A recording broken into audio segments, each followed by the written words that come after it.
ассалому алайкум бинандагони гиромӣ, барномаи иттилоъотии ахборро аз телевизиони Тоҷикистон мустақиман манзуратон мегардонем. дар студия Қурбонзода. таъмини истифодаи самараноки нерӯи барқ ва коҳиш додани талафоти он яке аз самтҳои муҳими сиёсати энергетикии кишвар маҳсуб меёбад. дар ҷаласаи навбатии гурӯҳи кории доимо амалкунанда бо иштироки муовини сарвазири кишвар Усмоналӣ Усмонзода дар шаҳри Сарафшан натиҷаи фаъолияти филиали ҷамъияти саҳомии пӯшидаи шабакаҳои тақсимоти барқи Истарафшан, вазъи талафоти нерӯи барқ ва рафти татбиқи низоми билингӣ мавриди баррасӣ қарор гирифт. гузориш дар ин хусус. 15 июли соли равон дар қасри фарҳанги шаҳри Истарафшан ҷаласаи навбатии гурӯҳи корӣ таҳти раёсати муовини сарвазири ҷумҳурии Тоҷикистон Усмоналӣ Усмонзода доир гардид, ки дар он натиҷаи фаъолияти филиали ҷамъияти саҳомии пӯшидаи шабакаҳои тақсимоти барқи Истарафшан дар нимсолаи якуми соли 2025 ва рафти иҷрои супоришҳои додашудаи комиссияи кории доимамалкунанда аз 17 апрели соли ҷорӣ оид ба пешгирии истифодаи ғайриқонунӣ ва ғайримақсадноки нерӯи барқ мавриди баррасӣ қарор дода шуд. Вобаста ба рафти иҷрои супоришҳои қаблан дар ҷаласаи комиссияи корӣ вобаста ба бартараф намудани камбудиҳои ошкор гардида дар фаъолияти филиали ҷамъияти саҳомии пӯшидаи шабакаҳои тақсимоти барқи Истарафшан гузориши муовини прокурори генералӣ ва директори агентии назорати давлатии энергетикӣ назди президенти ҷумҳурии Тоҷикистон шунида шуд. Қайд гардид, ки дар нимсолаи якуми соли равон талафоти нерӯи барқ дар филиали мазкур 13.65%-ро ташкил дод, ки нисбат ба ҳамин давраи соли 2025 2.56% кам мебошад. ҳаҷми талафоти нерӯи барқ дар нимсолаи якуми соли ҷорӣ дар шабакаҳои барқи шаҳри Панҷакент 8.59%, ноҳияҳои Айнӣ 6.17% ва Зафаробод 8%-ро ташкил дод. Новобаста аз ин, талафоти нерӯи барқ бештар дар шабакаҳои барқи ноҳияҳои Кӯҳистони Масчоҳ ва Шаҳристон 28.43% ва шаҳри Истарафшан 22.27% ба назар мерасад, ки зиёда аз меъёр мебошад. зимни ҷаласа муовини сарвазири мамлакат Усмоналӣ Усмонзода қайд намуд, ки нисбати роҳбарият ва кормандони шабакаҳои барқи Истарафшан, ки талафоти нерӯи барқ дар сатҳи хеле зиёд қарор дорад, чораҳои зарурӣ андешида мешаванд. яке аз масъалаҳои муҳими дигари ҷаласа татбиқи лоиҳаи низоми биллингӣ дар шаҳрҳои Панҷакент ва Истарафшан буд. масъулон иброз намуданд, ки ҷорӣ намудани ин низом барои шаффофияти ҳисобгирии нерӯи барқ, баландбардоштани сифати хизматрасонӣ ва кам намудани талафоти тиҷоратӣ аҳамияти калон дорад. бо вуҷуди ин қайд гардид, ки суръати татбиқи лоиҳа то ҳол қонеъкунанда набуда, корҳои амалисозӣ бояд ҷоноб гардонида шаванд. ҳамчунин масъалаҳои вобаста ба вазъи воқеии зеристгоҳҳои барқӣ, омилҳои асосии афзоиши талафоти нерӯи барқ, нишондиҳандаҳои тиҷоратӣ, қарздорӣ, ҷамъоварии маблағи нерӯи барқи истифодашуда ва аз меъёри муқаррар гардида зиёд истифода бурдани қувваи барқ мавриди таҳлилу баррасӣ қарор дода шуд. дар идома ҷиҳати кам намудани талафоти техникӣ ва тиҷоратии нерӯи барқ ба агентии назорати давлатии энергетикӣ назди президенти ҷумҳурии Тоҷикистон супориш дода шуд, ки бо филиали ҷамъияти саҳомии пӯшидаи шабакаҳои тақсимоти барқи Истарафшан ҳамкории зич ба роҳ монанд. ҳамзамон таъкид шуд, ки нисбати роҳбарони шабакаҳои барқ ва муовинони онҳо, нозир ва назоратчиёне, ки дар ҳолати аз уҳдаи вазифа набаромаданд, чораҳои зарурӣ андешида мешавад. дар фарҷоми ҷаласа ба роҳбарону масъулони шабакаҳои тақсимоти барқ ҷиҳати коҳиш додани талафоти нерӯи барқ, пешгирии истифодаи ғайриқонунии он, ҷамъоварии пурраи маблағи ҳаққи истифодаи барқ, сурат бахшидан ба татбиқи низоми биллингӣ ва иҷрои босифати супоришҳои ҳукумати ҷумҳурии Тоҷикистон дастуру супоришҳои мушаххас дода шуданд. Фирдавс Умарзода, Орзу Маъруфзода, шаҳри Истарафшан, ахбор. созандагӣ роҳи ободӣ ва пешрафт бо мақсади ободу зебо гардонидани маҳалла, беҳтар намудани муҳити зист ва таъмини инфраструктур дар кишвар, корҳои созандагӣ бо суръат идома дорад. саҳмгузорӣ дар ободии диёр масъулият ба хотири фардои пешрафта. кишоварзӣ набзи зиндагии нерӯи пешрафт ва такягоҳи ояндаи дурахшони меҳан. бо илму технологияҳои нав ва меҳнати созанда мо заминро обод намуда ҳосили фаровони фардоро месозем. рушди соҳа дар ноҳияи Лахш. барқ нури ҳаёт, нерӯи рушди иқтисод ва калиди пешрафти ҷомеаи муосир, истифодаи самараноки энергия ва рушди соҳаи энергетика дар кишвар. саноат қувваи пешбарандаи иқтисод, манбаи ҷойҳои нави корӣ ва омили муҳими рушди устувории мамлакат. бо рушди истеҳсолот, ҷорӣ намудани технологияҳои нав ва истифодаи имкониятҳои дохилӣ, заминаи фардои ободу пешрафта таъмин хоҳад шуд. شرح این و دیگر خبرها در نشر مفصلی برنامه اطلاعاتی اخبار. ادامه خبرها. دوام سالهای اخیر کارهای سازندگی و بنیادکاری و آبادانی با سهم فعالانه ساکنان و صاحبکاران وطن دوست وسعت تازه گرفتند. یکی از سمت‌های مهم این اقدام‌ها منفرش‌کنی راه‌های داخل محله‌ها در جماعت دهات پنجاب ناحیه میر سعید علی حمدانی میباشد که با مرام ادامه دارد. در ناحیه میر سعید علی حمدانی کارهای آبادانی و سازندگی با سهم فعال ساکنان و صاحبکاران وطن دوست وسعت تازه گرفته. در دایره این اقدام‌ها منفرش‌کنی راه‌های داخل محله‌ها در جماعت دهات پنجاب با مرام ادامه دارد. با دستگیری ساکنان و صاحبکاران محلی تا امروز 58 کیلومتر راه مطابق با طلبات استانداردهای صحوی پرره منفرش کرده شده است. این اقدام سازنده در پیروی از سیاست بنیادکارانه پیشوای ملت پرزیدنت جمهوری تاجیکستان محترم امامعلی رحمان عملی شده برای بهتر نمودن شرایط زندگی اهالی، تأمین حرکت بی‌ممانعت نقلیات و بلند برداشتن سطح خدمت رسانی به ساکنان زمینه مساعد فراهم آورده است.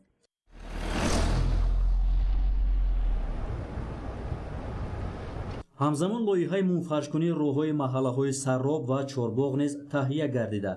طبق نقشه در مجموع نزدیک 9 کیلومتر دیگر راه‌ها تجدید و منفرش کرده می‌شوند. با انجام این کارها تا جشن بزرگ 35 سالگی استقلال دولتی جمهوری تاجیکستان در جماعت دهات پنجاب در مجموع 14.7 کیلومتر راه منفرش خواهد شد. 14 کیلومتر راهی که در نقشه گرفتگیم تا جشن 35 سالگی استقلال دولتی جمهوری تاجیکستان پر را به استفاده داده می‌شود. عین حال بیش از 3.1 نقشه یعنی 5.8 کیلومتر پر را به انجام رسیده است. در برابر این به استقبال جشن 35 سالگی استقلال دولتی جمهوری تاجیکستان در حدود جماعت بنیاد و از نوسازی 26 انشاء تعیینات گوناگون به نقشه گرفته شده تا امروز زیاده از 90% آنها ساخته مورد استفاده قرار گرفتند. در جماعت دهات پنجاب 17 انشاء به نقشه گرفته شده بود که علاوه بر نقشه 9 انشاء دیگر ساخته به استفاده داده شده است. در سمت معارف بخشیده به 35 سالگی استقلال دولتی جمهوری تاجیکستان در جماعت دهات پنجاب 4 سیمخانه علاوه‌ای ساخته به استفاده داده شده است. وسعت کارهای سازندگی در ناحیه میر سعید علی حمدانی بازگوی همبستگی ساکنان، دستگیری صاحبکاران وطن دوست و سهم ارزشمند آنها در آبادی دیار بوده برای باز هم بهتر گردیدن شرایط زندگی مردم زمینه استوار فراهم می‌آورد. در ناحیه فرخار برای بنیاد و نوسازی بنا و انشاءات و فراهمسازی اینفراستراکچور ضروری در سمت معارف تدبیرهای مهم عملی می‌شوند. در این زمینه امروزها در نزد قسمی از مؤسسه‌های تعلیمی بنا و صنفخانه‌های علاوه‌ای ساخته شده، در دیگر مؤسسه‌ها کارهای تعمیری داخل و بیرون بنا جریان دارد. تفصیلات در گزارش همکارانمان. در دایره آمادگی‌ها به سال نو خوانش، مسئولان شعبه معارف و ماموریت مؤسسه‌های تعلیمی ناحیه فرخار با استفاده از تمام شرایط و امکانیت‌های موجوده کوشش به خرج داده ایستادند که برای قبول خوانندگان در صنفخانه‌های زیبا و برهوا و مجهز با عیانیت‌های خوانش تدبیرهای سری‌وقتی را انجام دهند. چند روز باز این جانب با دستگیری حکومت جمهوری تاجیکستان، مقامات اجرایی حکومت دولتی، جلب صاحبکاران وطن دوست و شخصان احسانکار، اینچنین سهمگذاری ختم کردگان و والدان خوانندگان مؤسسه‌های تعلیمی، تعمیر اساسی و جاری مؤسسه‌های تعلیمی همزمان بنیاد بنا و صنفخانه‌های علاوه‌ای تعلیمی در ناحیه فرخار به راه مانده شده است.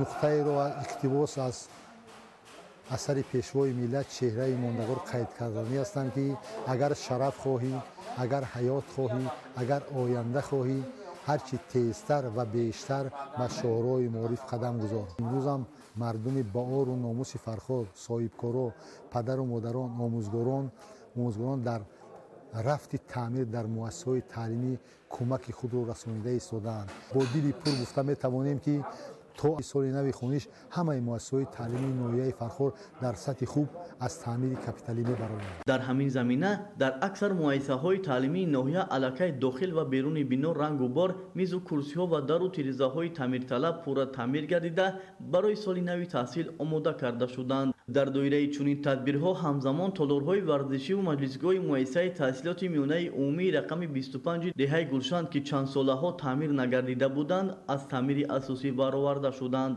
тавре мушоҳида гардид баробари ба роҳ мондани корҳои таъмирӣ дар муассисаи таҳсилоти миёнаи умумии рақами 55 деҳаи саховати ҷамоати деҳоти зафар ва дигар муассисаҳои таълимии ноҳия дару тиреза ва мизу курсиҳои нав дастрас гардида васлу насб карда мешаванд. дар ин муассисаи таълимӣ таъмири асосӣ бо вусъат идома дошта масъулон талош варзида истоданд ки то оғози соли нави таҳсил корҳоро пурра ба анҷом расонанд. хатмкардагони муассисаи таҳсилоти миёнаи умумии рақами 31 деҳаи меҳрободи ҷамоати деҳоти дар қади ноҳияи Фархор иқдом гирифтанд ки дар назди бинои муассисаи таълимӣ бинои нави дуошёна сохта ба истифода диҳанд. аллакай корҳо дар ин самт ба таври шабонарӯзӣ идома дорад то дар муҳлати пешбинӣ гардида сохтмон хотима ёбад. зиёда аз 24 симхона дуошёна мешавад. якум ошёна узи аллакай ба итмом расид, дим ошёна сар мешавад. тасмим гирифтанд дар вақти муайян сухтонро ба истифода супоранд. тибқи иттилои масъулони шуъбаи маорифи ноҳияи Фархор то муҳлати муқаррар гардида корҳои таъмир ва таҷҳизонидани айёнияту лавозимоти хониш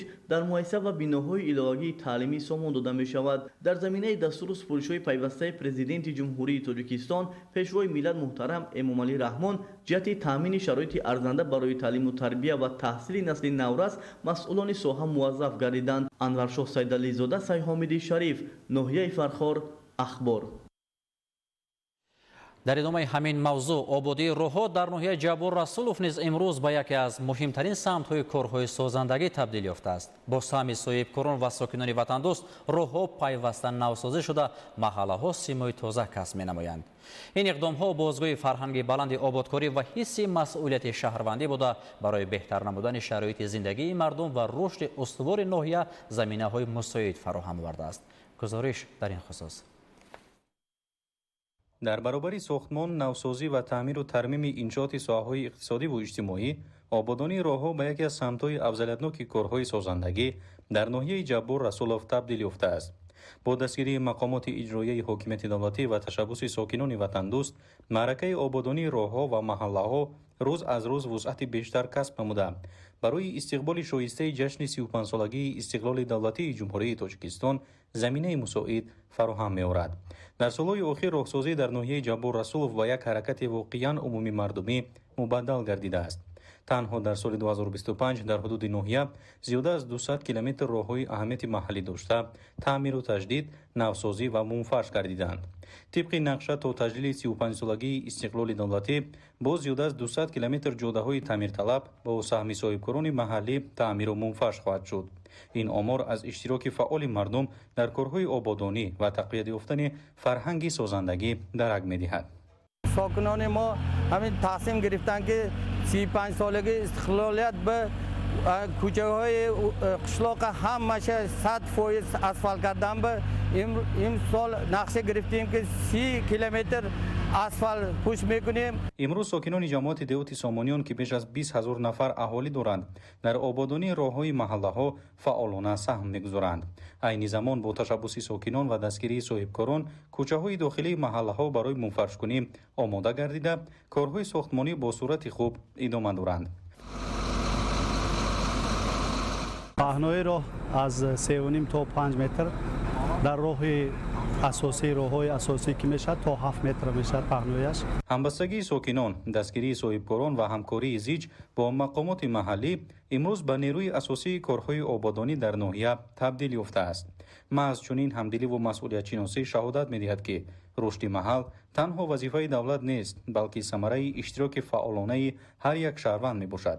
این روحیه سازندگی زمینه میگذارد تا ناحیه جبار رسولов در آینده نیز با کارهای آبادانی و دستاوردهای نظررس نمونه عبرت برای دیگر منطقه ها باشد. وضع روحو در ناحیه دیوشتیش نیز بهتر و خوبتر می شود. در پیروی به اقدام‌های سازنده حکومت کشور ساکنان دهه شاهان جماعت دهات وحدت ناحیه اقدام گرفتند که نزدیک 3 کیلومتر راه اهمیت محلی داشته را منفرش نموده به این وسیله سهم خود را در آبادانی وطن گذارند. گزارش همکارانمان. роҳ пайвандгари дилҳо, рамзи ободӣ ва оинаи ҳамдиливу ваҳдати мардум аст. маҳз ҳамин рӯҳияи ҳамбастагӣ имрӯз сокинони деҳаи шоҳони ҷамоати деҳоти ваҳдати ноҳияи Деваштиҷро барои амалӣ сохтани як иқдоми бузурги ободонӣ гирди ҳам овардааст. дар ин деҳа корҳои мунфашкунии қариб 3 километр роҳи қаблан ноҳамвор ва нообод идома доранд. роҳе ки солҳои зиёд барои сокинон бахусус дар фаслҳои боронӣ мушкилоти зиёде эҷод мекард, акнун тадриҷан симои нав касб намуда ба масири ҳамвору замонавӣ табдил меёбад. иқдоми созандаи сокинони деҳа дар партави сиёсати ободкорона ва бунёдгаронаи пешвои миллат президенти ҷумҳурии Тоҷикистон муҳтарам Эмомалӣ Раҳмон ки ба рушди инфрасохтор, ободии деҳоту маҳалҳо ва баландбардоштани сатҳи зиндагии мардум равона гардидааст, амалӣ мешавад. амалисозии лоиҳа бо саҳми сокинони саховатманд, соҳибкорони бурунмарзӣ ва шаҳрвандоне ки нияти адои ҳаҷ доранд, сурат гирифтааст. ташаббусҳои созандаи сокинон бозгӯи он аст ки ҳамбастагӣ, ҳисси баланди ватандӯстӣ ва пайравӣ аз сиёсати ободкоронаи давлат метавонад ҳар гӯшаи кишварро ба макони пешрафтаву созандагӣ табдил диҳад. асосан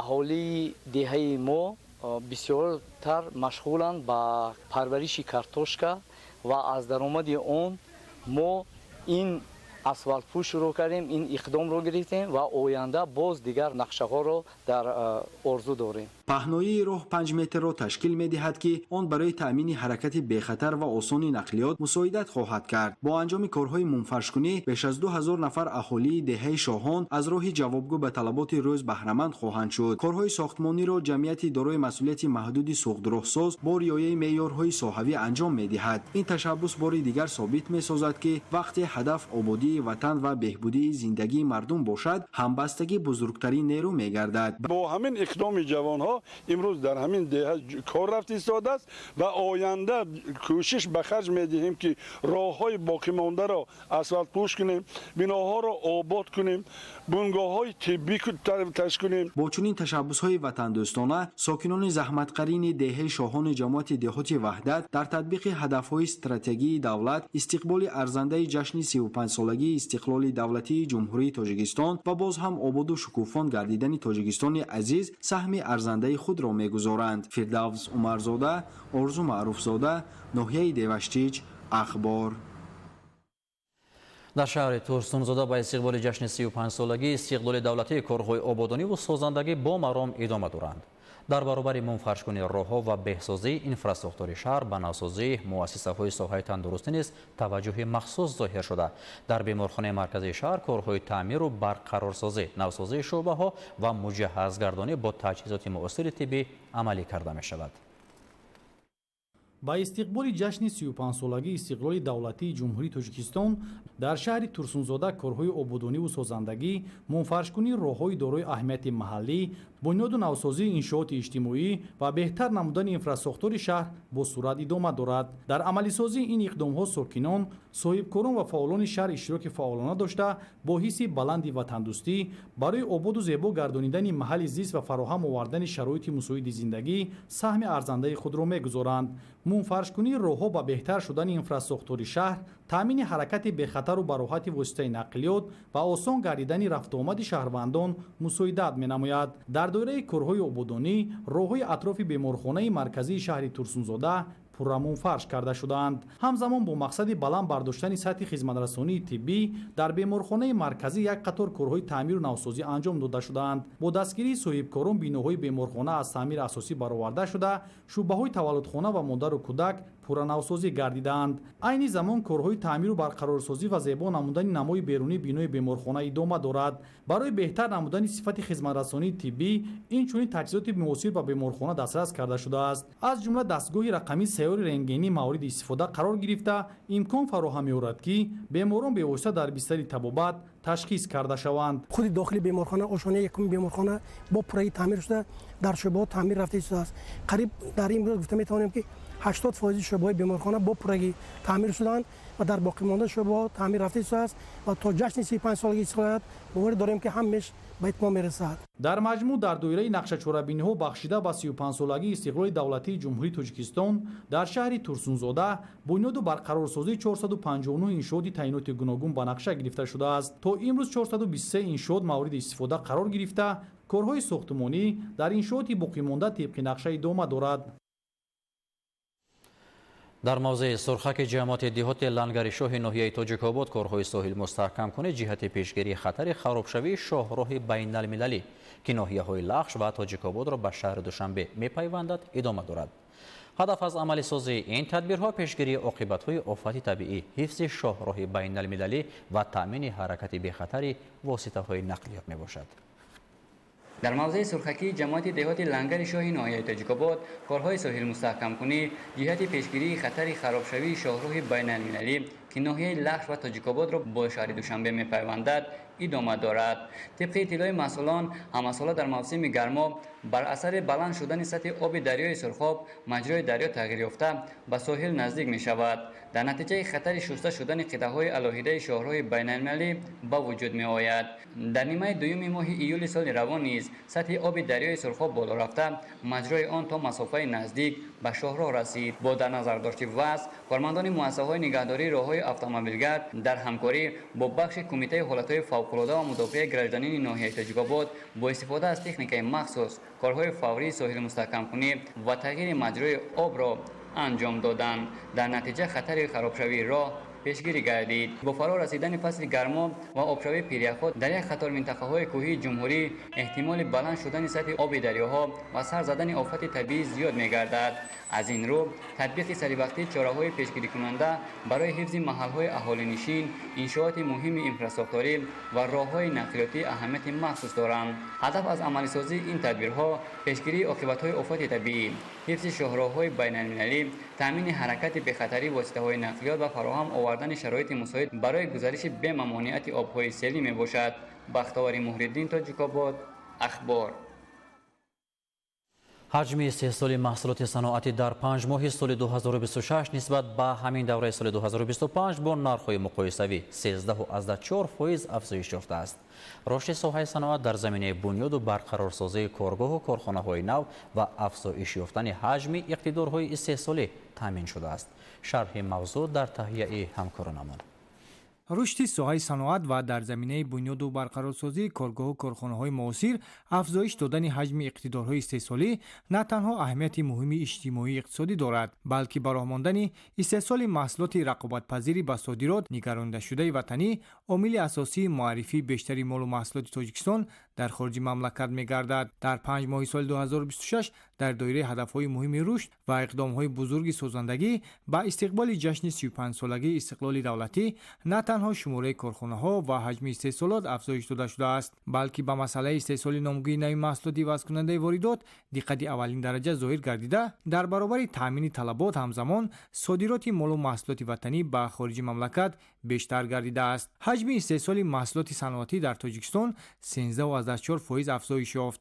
در ماه ینور مای سال 2026 کارخانه‌های صنعتی یکجا با صاحبکاران خصوصی در کشور با مبلغ 27 میلیارد و 597 میلیون سومانی محصولات استحصال نمودند. حجم استحصالات نسبت به همین دوره سال 2025 با نرخ‌های مقایسوی 13.4% زیاد گردیده است. ساحه صنعت یکی از ساحه‌های کلیدی رشد استوار اقتصادی ملی به حساب می‌رود و با در نظر داشت اهمیت استراتژیکی داشتن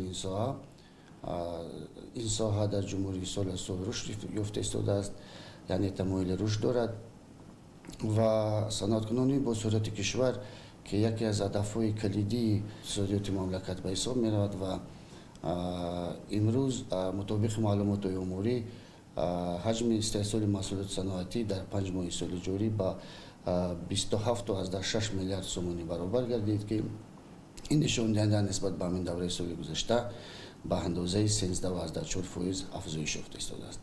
تحلیل ها نشان می‌دهند که افزایش استحصالات پیش از همه از حساب رشد صنعت کارکرد که 26.9% افزوده است تامین گردیده است. همزمان در بخش‌های تامینات نیروی برق، گاز، بوق و تازه‌کنی هوا افزایش 15.6% و در بخش تامینات آب، تازه‌کنی، کارکرد پرتاب‌ها و محصولات دوم درجه 21% را تشکیل داده است. در سطح منطقه‌ها نیز نشان دهنده‌های مثبت به قید گرفته شدند.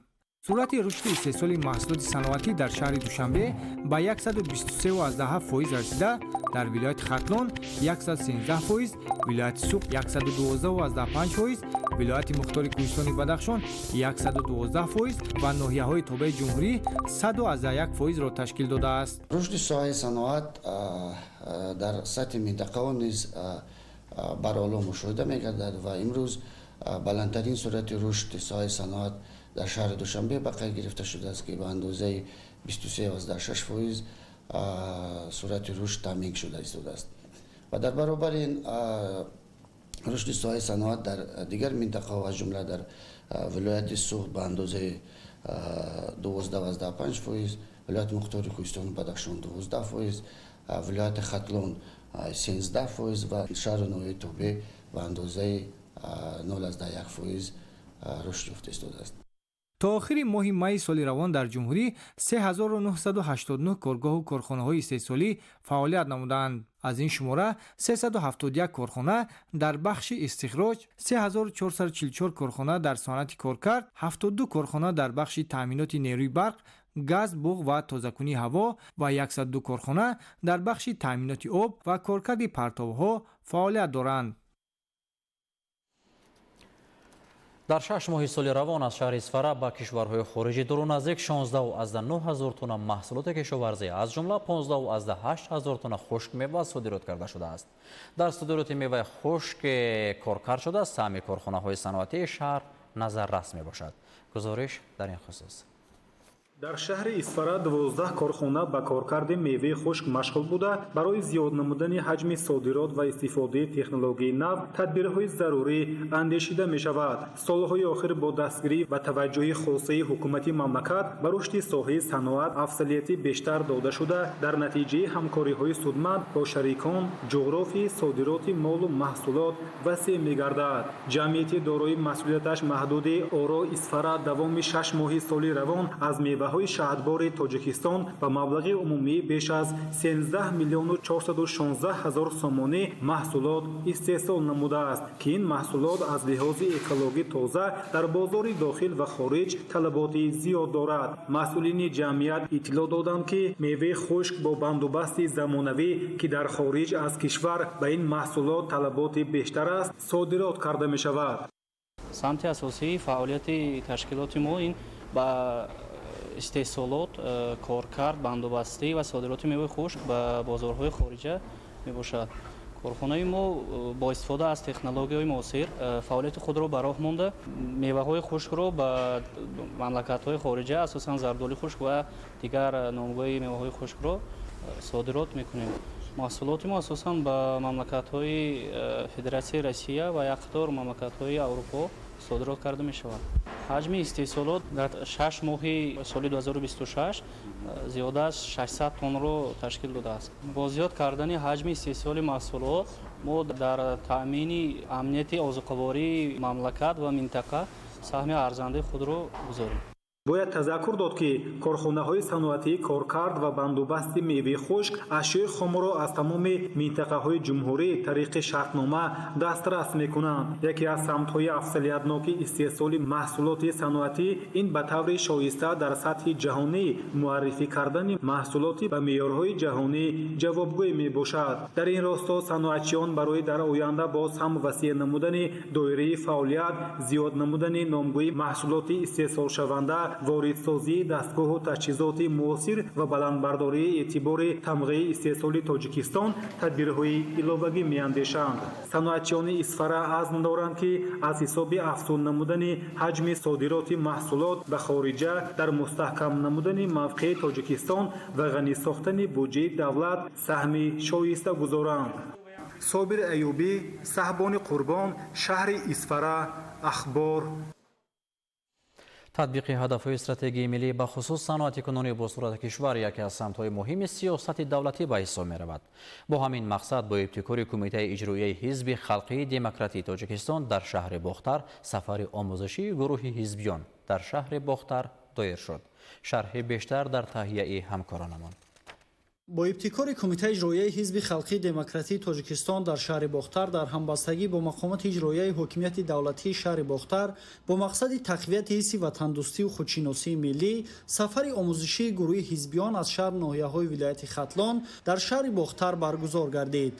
در دایره این تشبوس اشتراکچیان نخست از یک قطار کارخانه‌های صنعتی شهر باختر بازدید نموده با جریان استحصالات، استفاده تکنولوژی‌های معاصر، امکانیت‌های موجوده رشد ساحه صنعت و سهم کارخانه‌ها در رشد اقتصاد ملی از نزدیک شناس شدند. سپس هیئت اشتراکچیان از آثارخانه تاریخ و کشورشناسی ولایت ختلان به نام اوستا دیدن نموده با تاریخ کهن، میراث گرانبهای فرهنگی و بازیافت‌های نادر باستانشناسی منطقه شناس گردیدند. اینچنین بازدید از کتابخانه ولایتی برگزار شده. مهمانان از فعالیت کتابخانه، شرایط فراهم آورده شده برای خوانندگان و نقش آن در بلند برداشتن معرفت جامعه از نزدیک آشنایی پیدا نمودند. در قسمت دیگری چاره‌بینی در تالار مقامات اجرایی حکومت دولتی شهر باختر واخوری با مسئولین ساحه‌ها و فعالان جامعه برگزار گردید. ضمن واخوری تاکید کرده شد که در دوران صاحب استقلالی جمهوری تاجیکستان تحت راهبری خردمندانه پیشوای ملت پرزیدنت جمهوری تاجیکستان محترم امامعلی رحمان کشور عزیزمان به دستاوردهای نظررس در همه ساحه‌های حیات جامعه نائل گردیده است. برآمدکنندگان دایر به اهمیت استقلالیت دولتی، تحکیم صلح و ثبات، وحدت ملی و نقش آنها در پیشرفت دولت و جامعه ابراز نظر نموده خدمت‌های شایان پیشوای ملت را در بنیاد دولت صاحب اختیار، تأمین زندگی آسایشته و رشد استوار مملکت مخصوص تاکید کردند. در فرجام همایش اشتراکچیان آمادگی خود را برای سهمگذاری فعالانه در تطبیق سیاست سازنده دولت و حکومت، عملی سازی هدف‌های استراتژی ملی و تحکیم دستاوردهای دوران صاحب استقلالی ابراز داشته. چنین چاره‌بینی‌ها را در بلند برداشتن معرفت سیاسی، احساس وطندوستی و تحکیم همبستگی جامعه مهم ارزیابی نمودند. برگزاری همایش جوانان در وزارت اداره و کمیته و ساختارهای گوناگون دولتی ادامه دارد. در این زمینه به مناسبت جشن 35 سالگی استقلال دولتی همایش جوانان ساحه تلویزیون و رادیو برگزار شد. گزارش در این خصوص. در همایش جوانان ساحه تلویزیون و رادیو مسئولین کمیته کار با جوانان و ورزش، کمیته تلویزیون و رادیوی نزد حکومت جمهوری تاجیکستان، مسئولین شبکه‌های تلویزیونی و رادیویی، اینچنین جوانان فعال ساحه تلویزیون و رادیو اشتراک نمودند. نخست مهمانان با امکانیت‌های ایجادی و تکنیکی بینوی نوی تلویزیون دوشنبه از نزدیک شناس شدند. ضمن معرفی دیرکتور مؤسسه دولتی تلویزیون دوشنبه با اشتراکچیان استودیوهای ثبت، اتاق‌های ایجادی، مرکزهای تکنیکی و مهندسی و دیگر بخش‌های مؤسسه را نشان داده درباره امکانیت‌های موجوده معلومات مفصل پیشنهاد نمود. با ابتکار کمیته تلویزیون و رادیوی نزد حکومت جمهوری تاجیکستان در همبستگی با کمیته کار با جوانان و ورزش نزد حکومت جمهوری تاجیکستان همایش جوانان برگزار گردید که در آن جوانان فعال شبکه و رادیوهای کشور اشتراک نمودند. امروز حکومت جمهوری تاجیکستان برای دستگیری جوانان تمام شرایط را مهیا ساختند و ما جوانان شکرگزاری از آن میکنیم که در چنین چاره‌بینی‌های سطح بلند اشتراک می‌نماییم. تاکید گردید که بینوی نوی تلویزیون دوشنبه دارای 80 حجره برهوای کاری بوده برای فعالیت روزمره کارمندان ایجادی و تکنیکی تمام شرایط ضروری مهیا گردیده است. مؤسسه دارای 4 استودیو مجهز با تجهیزات معاصر تلویزیونی میباشد. از جمله استودیوهای یکم و دوم برای ثبت برنامه‌های کنسرتی، تاک شوها، برنامه‌های فرهنگی و دیگر لایحه‌های تلویزیونی پیش بینی شدند. هر یک استودیو با مجموعه تجهیزات رقمی نوترین، اتاق‌های یاری رسان و امکان جایگیر نمودن تا 50 نفر تماشابین مجهز بوده برای استحصال برنامه‌های سطح بلند جوابگو میباشد. پس از انجام بازدید قسم رسمی همایش در تالار تلویزیونی دوشنبه آغاز گردید. ضمن سخنرانی‌ها تاکید شد که جوانان امروز همچون نیروی پیشبرنده جامعه در تطبیق سیاست دولتی جوانان، تحکیم دولتداری، حفظ ارزش‌های ملی و معرفی دستاوردهای تاجیکستان صاحب استقلال توسط واسطه‌های اخباری عامه نقش موثر دارند. برآمدکنندگان از سهم ارزشمند جوانان ساحه تلویزیون و رادیو در بلند برداشتن معرفت جامعه، ترغیب فرهنگ ملی، احساس وطندوستی و انعکاس واقع‌بینانه دستاوردهای کشور یادآور شده، آنها را به فعالیت باز هم پرمحصول ҳидоят намуданд. ҳамоиши мазкур бори дигар собит сохт ки ҷавонони соҳаи телевизион ва радио ҳамчун пайравони сиёсати созандаи давлату ҳукумат дар роҳи рушди фазои иттилоотӣ, ҳифзи манфиатҳои миллӣ ва тарғиби дастовардҳои Тоҷикистони соҳиби истиқлол нақши муассир дошта барои пешрафти минбаъдаи соҳа бо масъулияти баланд фаъолият менамоянд. Дар идомаи ҳамоиш як қатор ҷавонони фаъоли сохторҳои кумитаи телевизион ва радиои назди ҳукумати ҷумҳурии Тоҷикистон барои саҳми назаррас дар татбиқи босамари сиёсати давлатии ҷавонон, нишон додани ҳисси баланди худшиносию ватандӯстӣ, эҳтиром ба арзишҳои миллӣ ва таҳкими пояҳои давлатдорӣ бахшида ба 35-солагии истиқлолияти давлатии ҷумҳурии Тоҷикистон бо сипосномаи кумитаи кор бо ҷавонон ва варзиши назди ҳукумати ҷумҳурии Тоҷикистон ва сипосномаи кумитаи телевизион ва радиои назди ҳукумати ҷумҳурии Тоҷикистон сарфароз гардонида шуданд. воқеан чигуне ки мегӯянд барои комил шудани як нафар пеш аз ҳама дар баробари он ки таҳсили хуб дошта бошад бояд як платформа ё як муҳит ё як фазое бошад ки худро нишон бидиҳад ва ин фазоро имрӯз мо ҷавонон махсусан ҷавонони соҳаи телевизион ва радио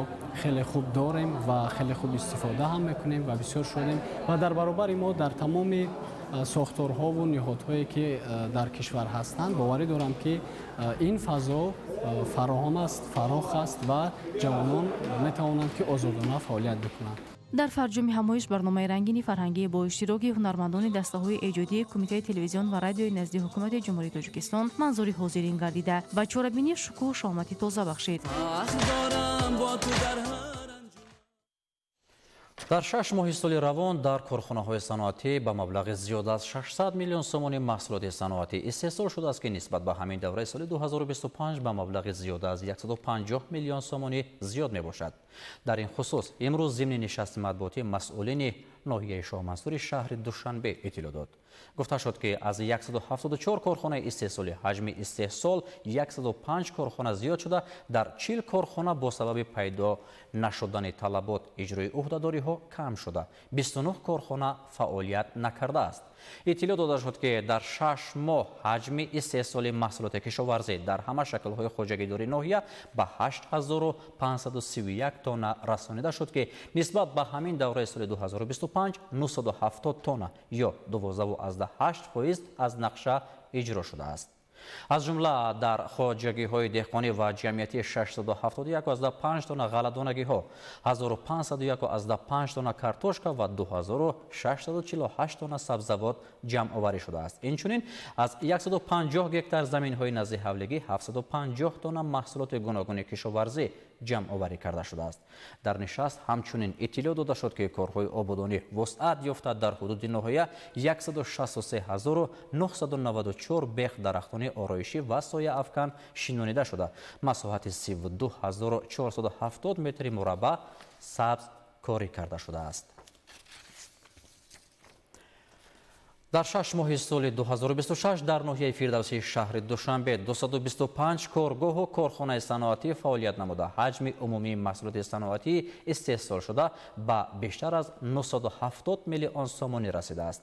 ин нишон дод нисбат ба ҳамин давраи соли 2025 85.7 миллион сомонӣ зиёд мебошад. ин нуқта имрӯз дар нишасти матбуотии мақомоти иҷроияи ҳокимияти давлатии ноҳияи фирдавсӣ таъкид гардид. дар ин давра 10 коргоҳу корхонаи нави саноатӣ бо таъсиси 67 ҷойи нави корӣ ба фаъолият оғоз намуд.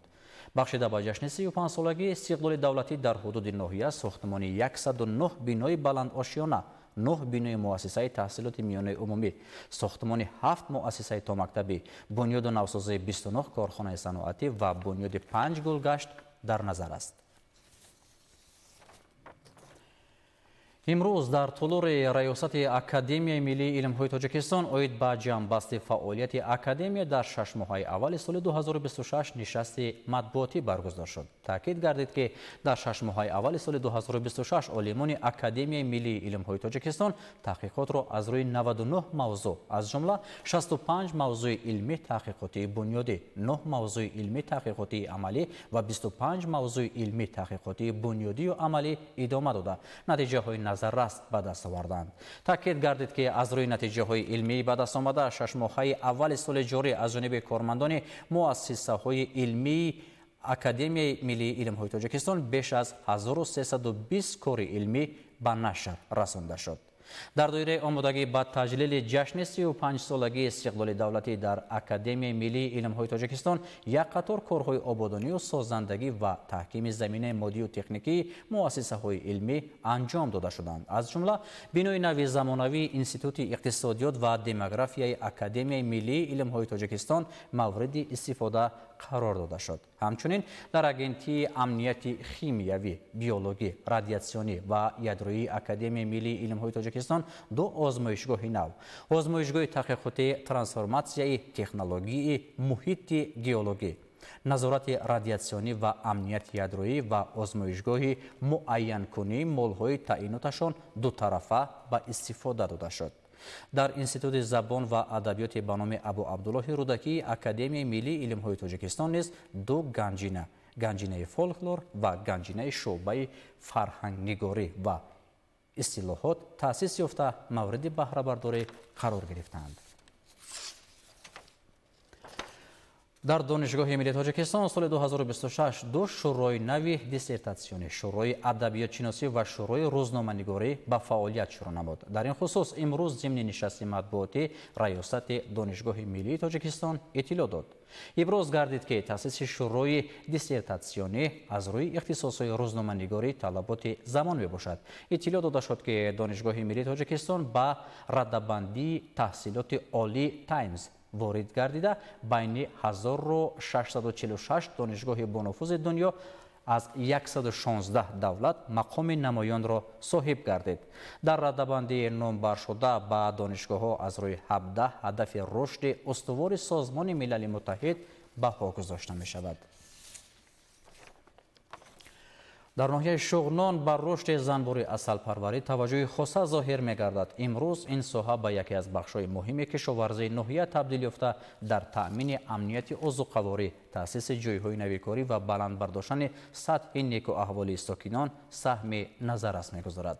تفصیلات در گزارش ماهیره طاهر. زنبور عسل پروری یکی از بخش‌های سردرآمد و افضلیت‌ناک соҳаи کشاورزی محسوب یافته در تامین بازار داخلی با محصولات از جهت اکولوژی تازه و بهتر نمودن سطح زندگی اهالی نقشی مهم دارد. در ناحیه شغنان که طبیعت ناتکرار و رستنی‌های گوناگون شهردآور دارد، برای رشد این ساحه تمام امکانیت‌های مساعد فراهم آورده شدند. طبق معلومات آماری امروز در حدود ناحیه زیاده از 720 عائله زنبور عسل پرورش کرده می‌شود. هر سال حجم استحصال عسل افزایش یافته، محصولات زنبور عسل پروران ناحیه در نمایشگاه‌های جمهوریوی و یارمارکه‌های فروش محصولات کشاورزی معرفی گردیده خریداران زیاد پیدا می‌کند. یکی از زنبور عسل پروران موفق ناحیه شغنان زیابکوف میباشد. او زیاده از 120 عائله زنبور داشته، با استفاده از تجربه چندین ساله و امکانیت‌های مساعد طبیعی همساله عسل خوشصفت کوهستان استحصال می‌نماید. امروز در جماعت دیوت پورشن زیاده از 170 عائله زنبور موجود است که محصولات او نه اینکه با ساکنان جماعت دیوت بلکه بیرون از آن هم به فروش برآورده می شود، چون که ساحه زنبور عسل پروری یکی از ساحه‌های افضلیت‌ناک ناحیه شغنان می باشد، چون که ناحیه شغنان این خود یک منطقه است که برای پرورش زنبور عسل خیلی مساعد می باشد. در برابر این در جماعت دهات میرزاجان شیرینجانوف نیز شماره زیادی خواجگیداران به پرورش زنبور عسل مشغول می باشند. با دستگیری مقامات محلی و ساختارهای ساحوی برای رشد منبع این بخش زیاد نمودن شماره عائله‌های زنبور، بلند برداشتن صفت محصولات و وارد نمودن تجربه‌های معاصر ساحوی تدبیرهای عملی اندیشیده می شوند. مسئولین میگویند رشد زنبور عسل پروری نه تنها به افزایش استحصال محصولات از جهت اکولوژی تازه مساعدت می کند، بلکه در تأسیس جای‌های نویکاری، بلند برداشتن درآمد عائله‌ها و رشد اقتصاد دهات نیز نقش مؤثر دارد. با استفاده ثمرناک امکانیت‌های طبیعی ناحیه شغنان و دستگیری پیوسته دولت و حکومت، دورنمای رشد این ساحه بازم امیدبخش ارزیابی می‌گردد. ماهیره طاهر، مبارکشاه رستم، ناحیه شغنان، اخبار. این سال مهنتکشان ناحیه لخش در همه شکل‌های خواجگیداری در میدان 5552 گکتار کشت کارتوشکا گذرانیدند. در قسمت‌های همواره ناحیه دوره اساسی آبیاری کارتوشکا ادامه دارد. گزارش از ناحیه لخش. дар қисматҳои ҳамвории ноҳияи лағш гулкунии сартосарии картошка зебогии табиатро таъмин кардааст ва аз ҳосили баланди ин намуди сабзавот шаҳодат медиҳад. дар маҷмӯъ тибқи маълумоти фаврӣ дар соли 2026 меҳнаткашони ноҳияи лағш дар майдони 5552 гектар кишти картошка гузарониданд ки нисбат ба соли 2025 тақрибан 50 гектар васеъ мебошад. ҳоло дар қисматҳои ҳамвории ноҳия давраи гулкунии картошка аст ва ҳадафи хоҷагидорон барои тибқи талабот обёрӣ кардани растанӣ ва таъмини фаровонҳосилӣ арзёбӣ мешавад. аз худкунии доманакӯҳҳо ва соҳили кӯлу дарёҳо на танҳо васеъшавии майдони киштро таъмин кардааст, муҳимтар аз ҳама тавассути баландшавии ҳосил самаранокии баланди соҳаи кишоварзӣ дар шароити баландкӯҳ таъмин гардидааст. кишоварзони сокинони ноҳияи лағш бо истифода аз баъду ҳавои мусоид нақшаи кишти картошкаро ба пуррагӣ ба анҷом расонида шуда айни замон картошка дар ҳолати хуби нашунамо қарор дорад. инчунин дар ҷамоати деҳоти пилдон ва ҷамоати деҳоти истиқлол шинаки картошкаро ба роҳ монда бозорҳои дохили ноҳияро бо картошкаи маҳаллӣ таъмин намуда истодаанд. ҳоло шафати кӯлу дарёҳо ва доманакӯҳҳо дар ноҳияи лағш барои истеҳсоли картошка ва асал истифода мегардад. тадбирандешиҳои саривақтӣ ва ҳамин гуна истифодаи муфиди имкониятҳои табиӣ барои афзоиши истеҳсоли маҳсулоти гуногуни кишоварзӣ оварда расонидааст. дар ин баробар амалишавии нақшачорабиниҳои мақомоти иҷроияи ҳокимияти давлатии ноҳияи лағш ба обёрии заминҳои бекорхобида ва васеъшавии майдони боғу сабзавот мусоидат намудааст. танҳо соли ҷорӣ дар ноҳияи лағш аллакай 5 чоҳи амудӣ канда шудааст ва дар соли 2027 барои васеъкунии майдони кишти картошка аз ҳисоби заминҳои бекорхобида заминагузорӣ гардидааст. ҳавои мусоиди имсола, риояи агротехникаи кишту парвариш ва меҳнати пайвастаи кишоварзон имконро барои афзоиши истеҳсоли маҳсулоти ғизоӣ дар соли 2026 ва афзоиши дастовардҳои меҳнаткашон дар ноҳияи лағш таъмин кардааст. наврӯзшоҳи азизулло, Баҳриддин Исмониддин, ахбор. тобистони соли равон дар вилояти Суғд наздики 80 000 хонандагони муассисаҳои таҳсилоти умумӣ ба истироҳат фаро гирифта мешаванд. дар истироҳатгоҳи 20-солагии истиқлоли давлатии ҷумҳурии Тоҷикистон воқеъ дар ноҳияи Ҷаббор Расулов дар басти дуюм бештар аз 300 хонандагони муассисаҳои таҳсилоти умумии вилоят ва шаҳри Душанбе давоми 12 рӯзи истироҳат хоҳанд кард. шароит ва имконияти истироҳатгоҳи мазкур дар гузориши Абдуваҳоби Абдусаттор. дар истироҳатгоҳи 20-солагии истиқлоли давлатии ҷумҳурии Тоҷикистон воқеъ дар ноҳияи Ҷаббор Расулови вилояти Суғд дар басти дуюм 300 нафар наврасон хонандагони муассисаҳои таҳсилоти умумӣ ба истироҳати тобистона фаро гирифта шуданд.